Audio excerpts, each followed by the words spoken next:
It's hard to watch a video on YouTube these days without seeing a Grammarly ad. A lot of authors are adopting the popular grammar checker software, but does it help you produce cleaner work with fewer spelling and grammar errors? In this video, I'm testing Grammarly Premium to see if it's worth the money.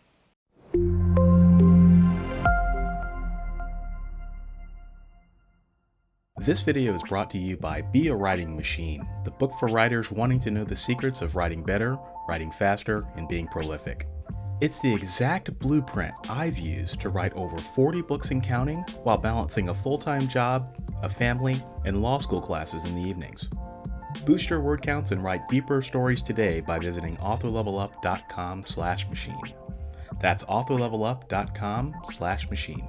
What's up, guys? My name is Michael Aram with Author Level Up, helping you write better and faster. If you're new here, consider subscribing to get helpful writing videos every week. I'm going to assume you already know the basics about Grammarly and how it works, so I'm going to skip the fluffy stuff. Quick disclaimer that no editing software is ever a substitute for professional editing.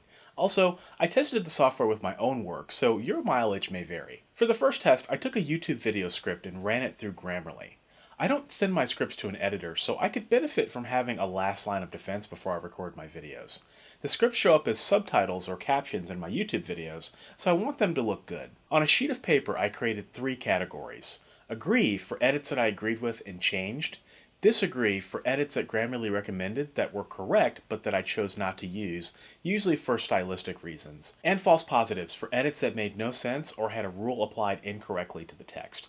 I wanted to track false positives because these grammar apps are notorious for them, and I wanted to see what percentage of Grammarly's recommendations would fall into this category. Then I went through the script edit by edit. Here were the results. I agreed with 21% of Grammarly's recommended edits. I disagreed with 55% of Grammarly's recommended edits. 24% of all recommended edits were false positives. At the end of the day, Grammarly helped me produce a script that was 21% cleaner than if I did not use the app. So if I combine the 21% with the disagree edits, that gives Grammarly an accuracy rate of 76%. One of the benefits of Grammarly Premium is that it allows you to choose a writing domain, which changes some of the rules that it applies to your story.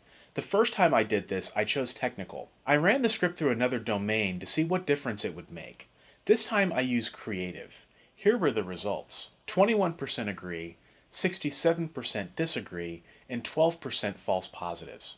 The domain made a big difference, bringing Grammarly's overall accuracy rate up to 88%. So, as you can see, the errors I agreed with didn't change, but the number of false positives dropped in half. Grammarly tried to apply a bunch of technical writing rules to my work the first time around that it did not the second time.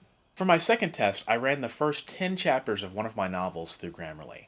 I used an early version of my manuscript before it went to my copy editor since there were more errors to catch.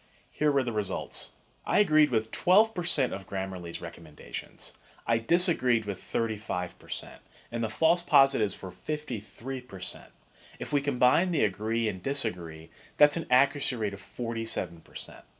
Grammarly Premium ultimately helped me create a fiction manuscript that would have been 12% cleaner before sending to my editor, but it also produced more false positives, over 4 times more. Grammarly didn't handle dialogue, fragmented sentences, or word repetition very well, which are all important fiction mainstays. Fiction writers watching this shouldn't be too surprised by these numbers, right? Fiction plays by a different set of rules, and writers deliberately break those rules more than usual because it serves the story. Still, a 12% improvement is not bad, and it's better than I expected. In case you're curious, I had this book edited by a copy editor and a proofreader. Just to test, I ran the finished version of my manuscript through Grammarly, and Grammarly found only one blatant typo that both my editor and proofreader missed. So, in full transparency, the free version would have just as easily caught the typo. So what's the verdict here? I would absolutely recommend Grammarly's free version. While there are more false positives than I'd like to see in an app like this, it's comparable to its primary competitor, ProWritingAid. Grammarly invests heavily in their product, and it's safe to assume that this accuracy will get better with time and as more users on the platform give them data to retool their algorithm. Grammarly Premium is more complicated. If you have a YouTube channel like mine or a blog where you produce a lot of content that's not going to be edited, then I would recommend it. If you're driving revenue from that content, such as affiliate links, books, courses, or services, Grammarly will pay for itself every year, and the yearly rate of $139 per year is an investment in your brand. If you're a fiction writer who's going to send your work to an editor anyway, the value of Grammarly Premium is negligible. I don't know that fiction writers are truly in Grammarly's target customer base, honestly. But you can still use Grammarly's free version for some basic checks, or check out its competitor ProWritingAid instead, which was created specifically for fiction writers. Grammarly Premium offers monthly, quarterly, and annual plans, and in my opinion, the annual plan is the way to go. You can sign up for Grammarly via the link in the description. If you sign up for the service through my links, then I receive a small commission at no cost to you.